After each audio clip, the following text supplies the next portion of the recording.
বাঁকুড়ার রানী মুকুটমণিপুর অনেকেই জানেন না, এটি ভারতের দ্বিতীয় বৃহত্তম মাটির বাঁধ। 1950 সালের শেষের দিকে কংসাবতী ও কুমারী নদীর মিলনস্থলে গড়ে ওঠা এই বাঁধটির দৈর্ঘ্য প্রায় 11,270 কিলোমিটার। 86 বর্গ কিলোমিটার এলাকা জুড়ে বিস্তীর্ণ জলাধার সহ এই বাঁধটি তার মনোরম প্রাকৃতিক দৃশ্য ও শান্ত পরিবেশের জন্য পর্যটকদের কাছে খুব পরিচিত হয়ে উঠেছে।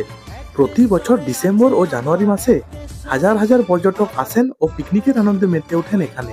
এই মুকুটমণিপুরকে কেন্দ্র করে রয়েছে বেশ কয়েকটি ঘোরার জায়গা, যেমন কংসাবতী বাঁধ, মুসাফিরানা ভিউ পয়েন্ট, বাবা পরেশনাথের মন্দির ও ডিয়ার পার্ক। এগুলি ছাড়াও মাত্র 6 কিলোমিটার দূরে পোড়া পাহাড়ে রয়েছে প্রায় 200 ফুট গভীর ভয়ঙ্কর সুন্দর একটি গুহা। অনেকেই বলেন বিশাল এই সুড়ঙ্গটি নাকি আদিম মানুষেরা তৈরি করেছিল। বিস্তারিত তথ্য সহ এই গুহার আসল সত্যতা জানতে হলে আমাদের পোড়া পাহাড়ের ফুল ভিডিওটি দেখতে পারেন। এই ধরনের সমস্ত ভিডিও দেখতে চ্যানেলটি অবশ্যই সাবস্ক্রাইব করবেন, আর ভিডিওটি ভালো লাগলে একটা লাইক করবেন।